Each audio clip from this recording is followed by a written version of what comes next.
오늘은 추수감사주일이죠. 추수감사주일은 구약 성경의 맥추절에서 시작이 됐다.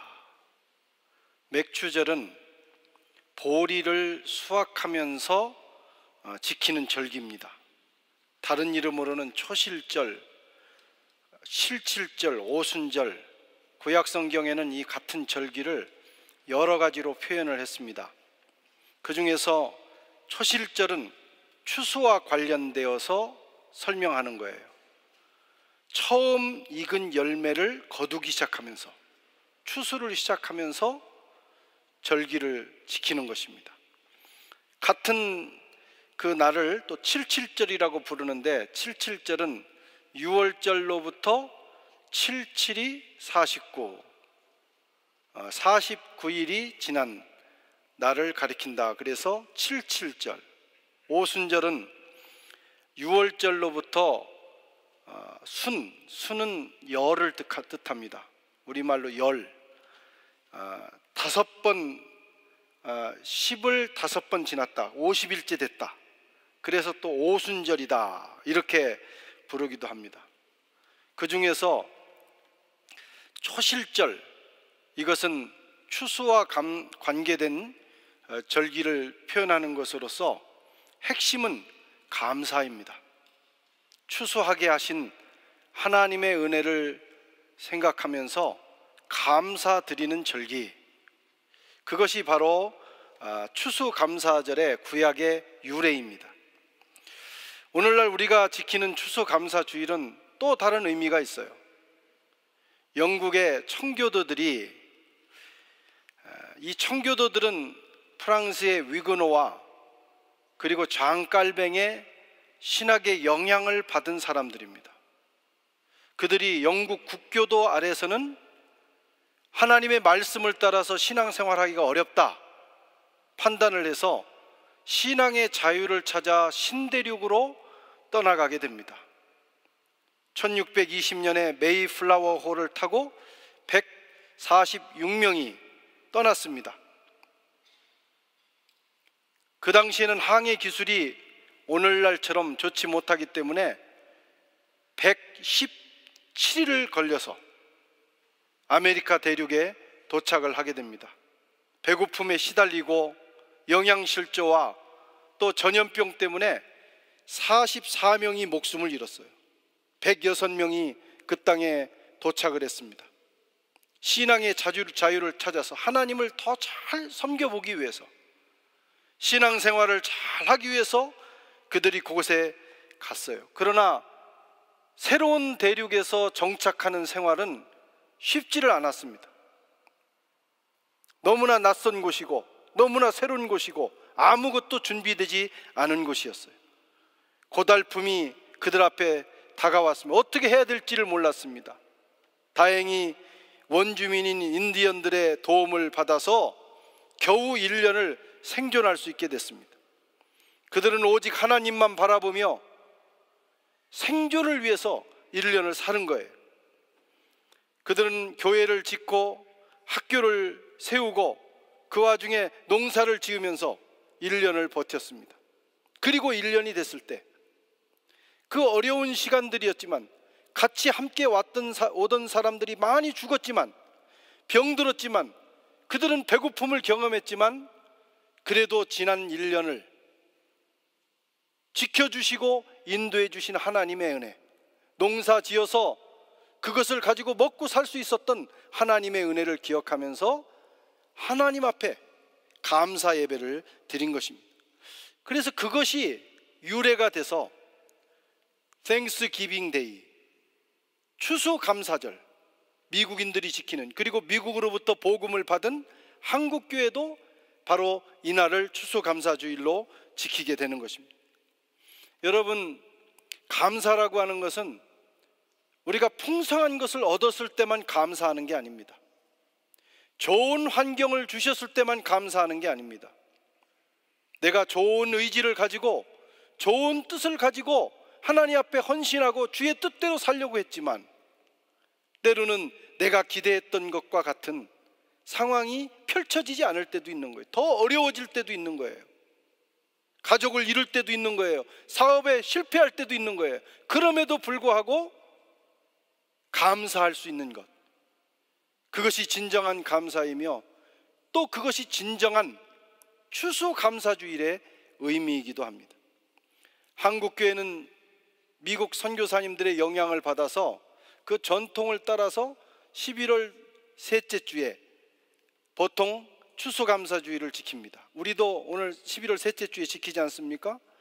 그런데 어떤 교회는 또 우리 민족의 전통 그 감사절인 추수감사절인 추석을 기점으로 해서 그 주간에 추수감사주일을 지키기도 합니다. 중요한 것은 11월 셋째 주냐 아니면은 추석과 관련된 것이냐, 그게 중요한 것이 아니고 감사의 마음을 얼마나 담았느냐. 지난 한 해를 돌아보면서 하나님의 은혜를 얼마나 세어보며 풍성한 감사를 드리느냐 하는 것이 더 중요하다고 하는 것입니다. 우리의 매일이 감사로 채워져야 합니다. 그러나 매일 감사할 뿐만 아니라 또 한 날을 정해서 특별한 감사를 드리는 것도 중요한 것이죠. 그것이 바로 오늘 추수감사주일입니다.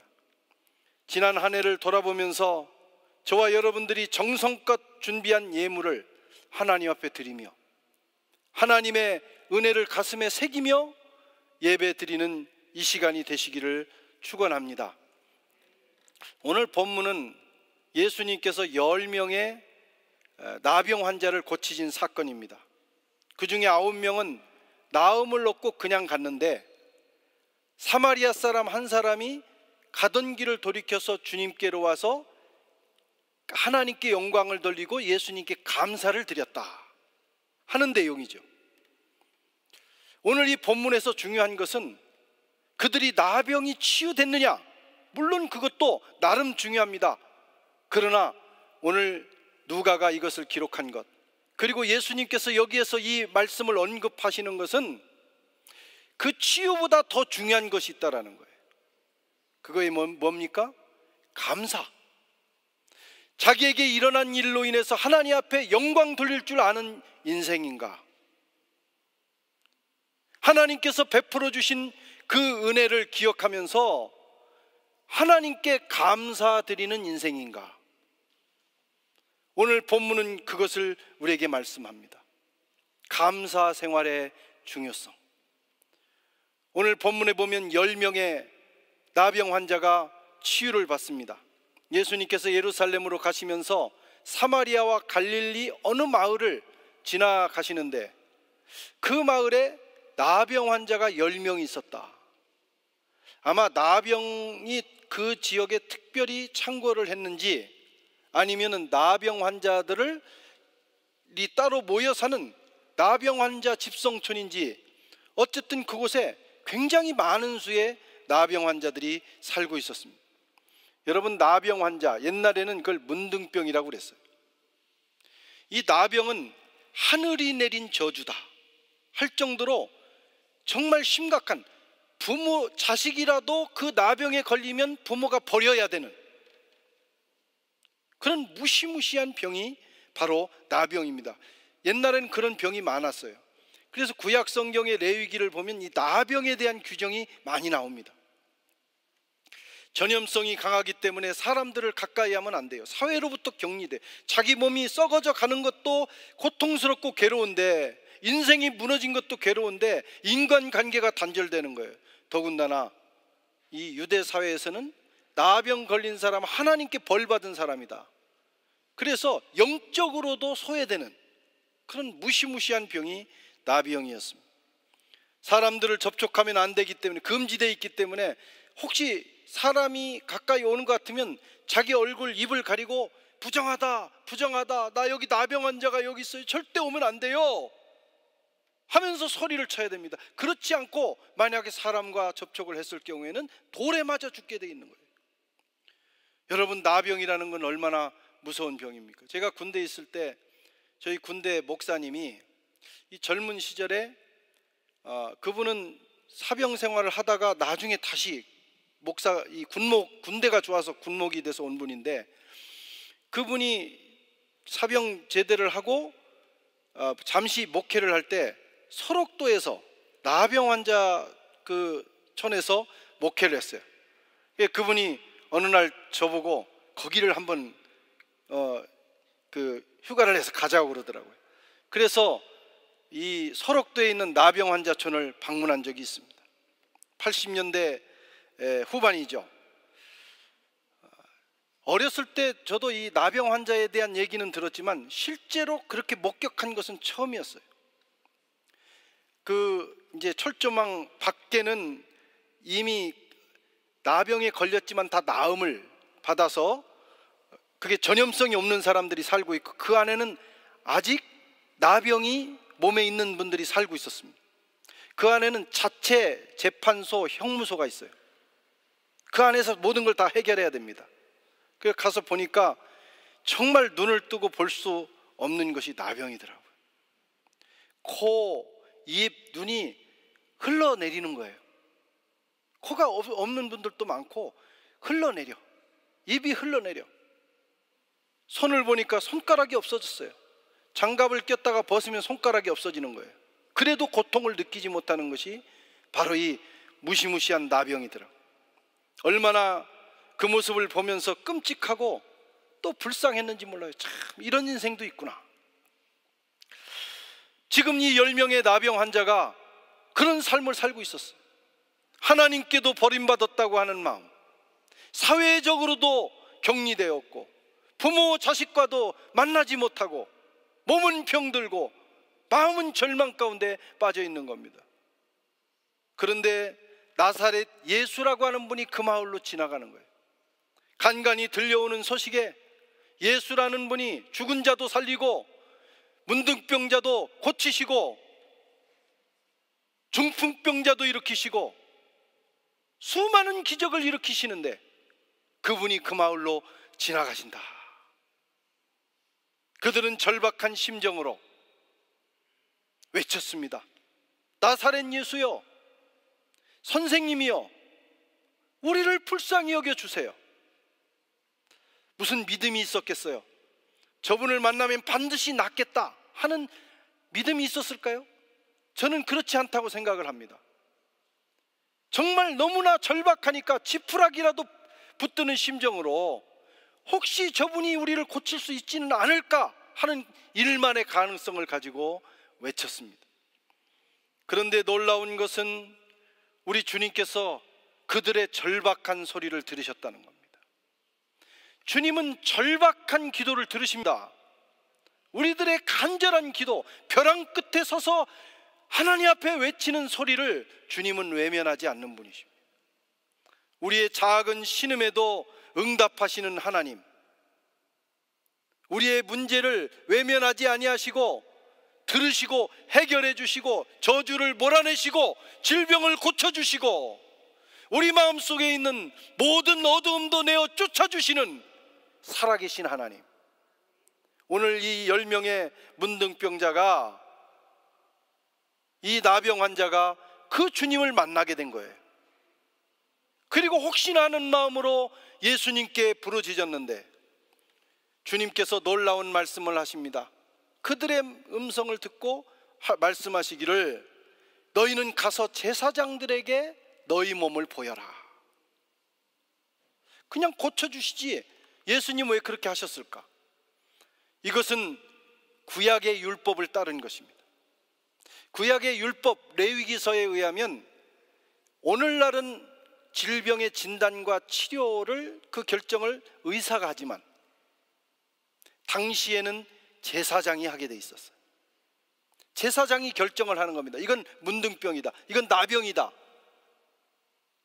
이것은 옴이다, 이 병은 나았다 판결을 내리면 되는 거예요. 그러면 모든 하나님과의 관계, 가족과의 관계, 사회와의 관계 모든 것이 회복이 되는 그런 장치가 레위기에 있습니다. 예수님은 그 규정을 따라서 이 나병 환자들에게 제사장에 가서 내 몸을 보이라 말씀하셨어요. 유대인들이기 때문에 이 사람들도 이 말씀이 무슨 말씀인지 알아들었을 것입니다. 그래서 당장 자기 몸이 낫지는 않았지만 주님의 말씀에 순종해서 제사장에게로 가는 도중에 그만 이 나병이 나와버린 거예요. 얼마나 신기하겠습니까? 나병이 나왔다. 병들어 있던 막 진물로 가득하던 그 살이 다시 이런 우리 같은 살로 회복이 되는 것입니다. 배너라는 영화에 보면 그 장면이 나와요. 아마 떨어졌던 손가락이 다시 생겼는지도 모르겠어요. 놀라운 기적이 오늘 이 10명에게 일어나게 된 것입니다. 기적은 지금도 일어납니다. 예수님을 만나는 사람에게는 기적이 일상적인 일이 됩니다. 왜냐하면 예수님은 전능자시고 올마이티 갓, 전능하신 하나님이시고 그분은 창조자시고 고쳐주시는 분이시고 능력자이시기 때문입니다. 뿐만 아니라 예수님은 어제나 오늘이나 영원토록 동일하셔요. 2000년 전에 10명의 나병 환자를 고치신 주님은 오늘 또 동일한 능력으로 동일한 모습으로 저와 여러분들 가까이 와 있어요. 누구든지 절박한 심정으로 나사렛 예수여, 나의 주님이시여, 나를 고쳐주십시오. 내 육신의 질병을 고쳐주시고 내 마음의 병을 고쳐주시고 우리의 문제를 해결해 주시옵소서 라고 외친다면 주님은 저와 여러분들의 음성을 외면하지 않으실 것입니다. 오늘 그렇게 주님 앞에 무릎 꿇고 매달리시는 저와 여러분들 되시기를 축원합니다. 자, 이 10명의 나병 환자가 고침을 받았어요. 이것은 하나님의 일방적인 은혜입니다. 물론 그들이 기도도 했죠. 고쳐달라고 외치기도 했죠. 그렇다고 낫는 것은 아닙니다. 주님이 그들을 긍휼히 여기신 거예요. 주님이 그들의 음성을 들은 거예요. 주님의 의지가 움직인 겁니다. 조건 없이 주님께서 일방적으로 치유를 베풀어 주셨어요. 여러분, 이 치유는 은혜입니다. 그리고 이 은혜는 수동적인 거예요. 비록 그들이 순종하는 것 같았지만 그렇게 같다고 해서 다 낫는 게 아니거든요. 하나님의 특별한 은혜가 지금 그들에게 임한 것입니다. 육신의 이 치유는 하나님의 일방적인 은혜로 이루어집니다. 그런데 또 하나의 치유가 있어요. 그것은 마음의 치유입니다. 마음의 치유. 이 나병 환자들은 지금 육신만 병든 게 아니에요. 마음이 정상적으로 작동하지 않고 있어요. 여러분, 우리도 저와 여러분도 이렇게 몸이 안 아픈 분들도 마찬가지지만 우리도 마음이 병들 수 있지만 어떤 문제를 가지고 고통을 겪고 몸이 아프고 사업에 실패하고 여러 가지 어려움을 경험하는 사람들은 특별히 마음도 병들게 돼 있어요. 상처받게 되고 또 원망, 불평, 탓, 심지어는 저주, 하나님께 대해서까지도 원망하고 저주할 수 있어요. 너무 아프면. 남들은 다 저렇게 멀쩡하게 사는데 나만 고통스러우면 그렇게 할 수가 있는 거예요. 절망하게 돼 있어요. 절망의 깊은 수렁으로 빠지는 것이 인생입니다. 마음까지 병들게 만드는 것이 우리 몸의 질병이에요. 아마 이 10명의 나병 환자들도 그랬을 거예요. 절망의 병, 낭망의 병, 원망, 저주, 탓하면서 왜 우리 부모는 나를 이렇게 저주스러운 인생으로 만들어냈는가? 뭐 부모가 그러고 싶었겠어요? 그러나 너무나 힘드니까 그렇게 원망할 수밖에 없는 거예요.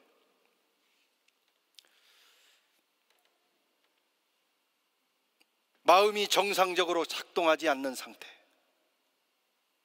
그래서 이 사람들은 지금 이 질병이 나음을 얻었어도, 이 놀라운 기적을 체험했어도, 보통 정상적인 사람은 이 놀라운 일이라네, 너무나 고맙네, 감사하네, 하나님께 영광을 돌리고 빨리 돌아가서 그것을 주님께 보이고 감사를 해야 되는데, 감사라고 하는 기능이 마음에서 작동하지 않는 겁니다.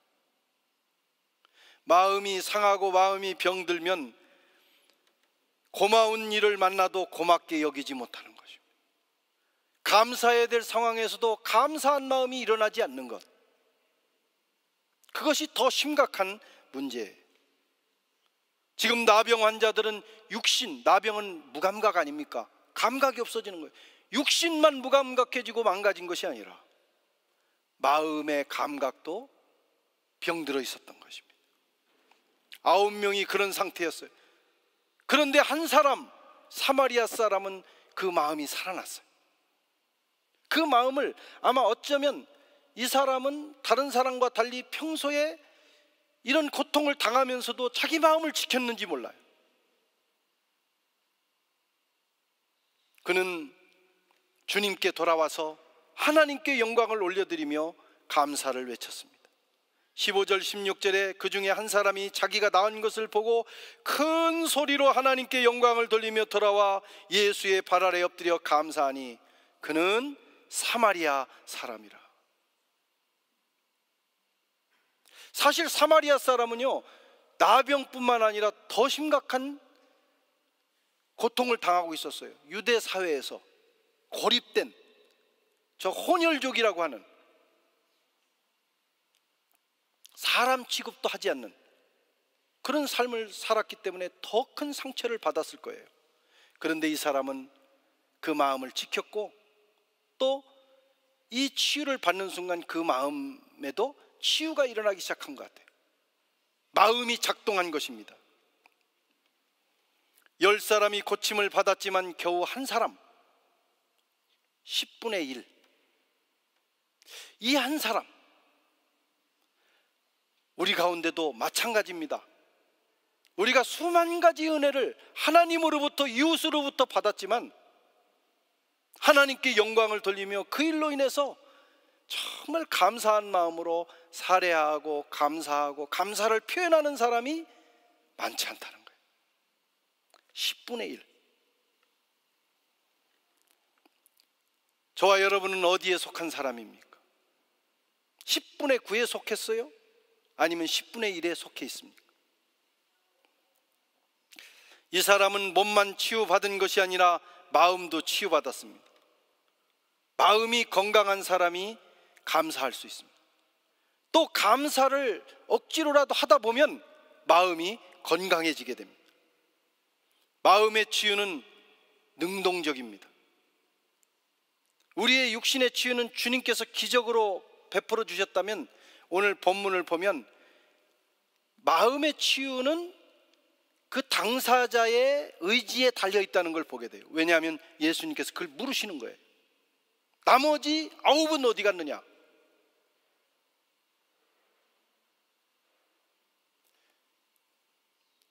스스로 결단하는 것이 중요합니다.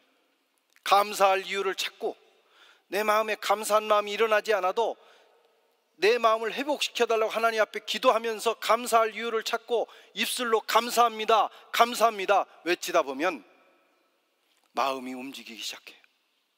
그러면서 진정으로 감사할 수 있어요. 또 그렇게 감사하다 보면 우리 마음이 온전해지는 경험을 하게 됩니다. 여러분, 육신의 질병보다 더 심각한 질병은 마음의 병이에요. 겉은 멀쩡한데 마음이 병들어 있는 사람들이 너무 많습니다. 이번에 한국에 가서 제가 차 운전을 하는데 아무래도 서툴러요.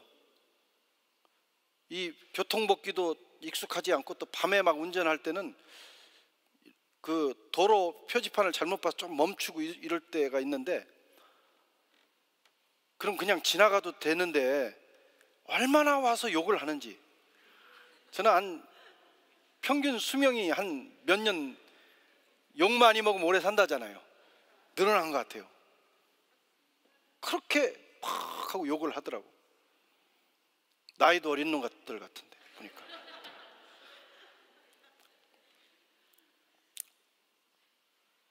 잘 살고 우리나라가 가보니까 너무 잘 살아요.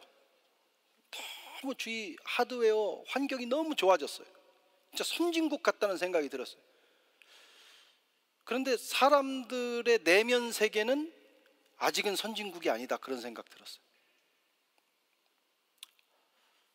꼭 욕을 먹어서만 그런 것은 아니지만 하여튼 많이 내면 세계가 강팍해져 있구나. 하드웨어는 정말 기가 막힌데 거기서 살고 있는 사람들의 마음은 부드럽지를 않아요. 행복하지 않은 것 같았어요. 그러니까 막 욕을 하고 조금만 남이 실수하면 그걸 가만두지를 못하는 거예요. 그런 마음에서 어떻게 또 감사하며 살겠어요? 육신의 건강도 우리의 삶의 환경도 중요하지만 더 중요한 것은 우리 마음입니다. 마음이 건강해야 됩니다. 마음이 행복해야 되는 거예요. 그래야 인생이 성공한 인생이 되는 거예요. 세상 걸 다 가졌어도 마음이 불행하고 마음에 감사가 없고 원망, 불평, 다른 사람에 대한 미움만 있다면 얼마나 불행한 사람이에요. 저와 여러분들이 이번 추수감사 주일에 이 감사의 마음을 회복하시기를 바랍니다. 그래서 우리 마음이 이 감사라고 하는 메커니즘이 작동하기를 바랍니다. 뭘 봐도 감사, 하나님께 감사, 이웃에게 감사, 모든 일에 감사할 수 있어야 돼요. 감사하지 못하는 경우가 여러 이유가 있습니다. 은혜를 받는 일에 익숙해져서, 어쩌면 이 사마리아 사람들은 늘 소외됐기 때문에 이런 기적을 체험하면서 또 감사할 수 있었을지 몰라요. 은혜를 많이 받는 사람, 원래 이 자식도요, 사랑을 너무 많이 받은 자식이 불효자가 많은 거예요. 우리 동네, 우리 어렸을 때도 보면 맨날 아버지한테 두들겨 맞은 애들이 그렇게 효도를 하더라니까. 그거 참 신기한 일입니다. 은혜에 익숙해져 버리면 감사를 잃을 수 있어요. 감사를 표현하는 것이 쑥스러운 사람도 있어요. 쑥스러워. 그 마음은 있는데 그걸 못하는 사람이 있어요. 그래도 해야 됩니다. 훈련되지 않아서 어떤 사람은 감사한 마음이 안 생긴 거예요. 그래서 감사하지 못합니다. 모두 다 정상은 아닙니다. 오늘 예수님께로 돌아와서 하나님께 영광을 돌리고 감사의 예를 갖춘 이 사람에게 주님께서 놀라운 선언을 하십니다. 19절에 보면 그에게 이르시되 일어나 가라, 내 믿음이 너를 구원하였느니라. 육신의 치유를 넘어서 마음의 치유를 해주실 뿐만 아니라 그 육신의 치유 때문에 주님께 돌아와서 감사하는 이 사람에게 구원을 선언하셨어요. 영적인 구원까지도 선언하신 것입니다. 감사는 치유의 완성입니다. 감사는 기적의 완성이에요. 우리가 감사할 때, 마지막으로 감사할 때 비로소 우리 신앙도 마무리되는 거예요. 우리가 마지막 언젠가는 이 세상을 마치고 주님 앞에 서야 될 때가 있어요. 마지막 숨 넘어가기 전에 하나님, 제가 이 세상을 하나님의 은혜로 살다가 이제 하나님 품으로 갑니다. 그동안 너무나 감사했습니다. 이렇게 말하고 인생을 마무리할 수 있다면 그 사람의 인생은, 과거가 어찌 되었든 그 사람은 성공한 인생이 되는 거예요. 모든 것이 감사로 마무리됩니다. 마지막 도장을 찍는 거예요. 그러나 슬프게도 오늘 본문에 당시 세대는 감사를 잊은 세대였어요. 주님은 그것을 지적하고 계세요. 예수께서 대답하여 이르시되 10사람이 다 깨끗함을 받지 아니하였느냐? 그 9은 어딨냐? 이 이방인 외에는 하나님께 영광을 돌리러 돌아온 자가 없느냐? 그냥 고쳐주시고 마시지, 쫀쫀하게 주님께서 뭐 그것까지 따지시고 드느냐고. 이렇게 생각할지도 모르지만 주님은 이 점이 더 중요하다라는 거예요. 감사로 마무리할 수 있는 인생이 되기를 원하신 겁니다. 그래야 온전한 치유, 온전한 구원이 되기 때문이에요. 아홉은 어디 있냐? 주님이 물으셨어요. 감사를 잊은 세대를 책망하시는 주님. 오늘 본문의 핵심은 바로 그거예요. 10명의 문둥병자, 나병 환자가 고침을 받은 기적보다 더 중요한 것은 감사입니다. 감사를 잊었느냐? 감사를 하고 있느냐? 우리는 하나님의 은혜를 통해서 살고 있습니다. 하나님의 은혜 아닌 것은 하나도 없지요. 우리가 호흡하는 공기, 하나님의 은혜입니다. 일반 은혜, 우리가 그 은혜가 없이 어떻게 살겠어요? 한순간도 하나님의 은혜가 아닌 순간이 없습니다. 지난 1년을 돌아보세요. 건강, 생명, 가정, 자녀, 직업, 학업, 사회생활, 사업, 교회, 하나님의 은혜가 아니었다면 우리가 오늘 여기까지 올 수 있었을까? 지난 2년 동안 온 세상이 코로나로 창궐한 삶을 살았어요. 프랑스에 12만 명이 죽었어요. 제가 잘 아는 선교사님들만 여러분이 돌아가셨어요. 그만큼 위험한 시대를 우리가 지금 살아오고 있어요. 물론 그 시대를 지나면서 많은 어려움들이 개인적으로 있었을 거예요. 그러나 오늘 우리가 돌아봐야 되는 것은 지금 저와 여러분이 살아있다는 자체로 감사하셔야 됩니다. 살아있다는 자체로. 그렇게 많은 사람이 죽어가는데 우리가 살아있잖아요. 그 한 가지만으로도 우리는 정말 눈물을 흘리면서 감사해야 돼요. 저는 메트로를 타고 늘 출퇴근을 했어요. 교육관을 주중에 계속 다니고, 또 어디 가든지 사람을 만나야 되는, 제 일이 사람을 만나야 되는 일 아닙니까? 여기서도 만나고 한국서도 만나고. 코로나를 안 걸린 거 보면 그것도 참 기적이에요. 걸렸다가 살아난 것보다 나는 안 걸린 게 나는 또 기적이라고 생각해. 그냥 오늘 추수감사주일에 여러분 앞에 서서 건강한 모습으로 예배를 인도할 수 있다는 것 자체가 기적 중에 기적입니다. 저한테는. 여러분들에게는 그렇지 않습니까? 우리의 생명을 지켜주신 하나님, 살아있는 것이 기적이라 이런 말씀이에요. 우리가 그냥 살아있기만 합니까? 두 발로 걸어서 주님 전에 나왔습니다. 뭐 불편한 분도 있고 여러 가지 각자 편차는 있겠지만 오늘 이렇게 주님 앞에 나왔어. 아니, 온라인에서 지금 여러분들이 앉아서 예배를 드릴 수 있다는 자체가 우리는 기적입니다. 하나님의 은혜가 아닐 수가 없어요.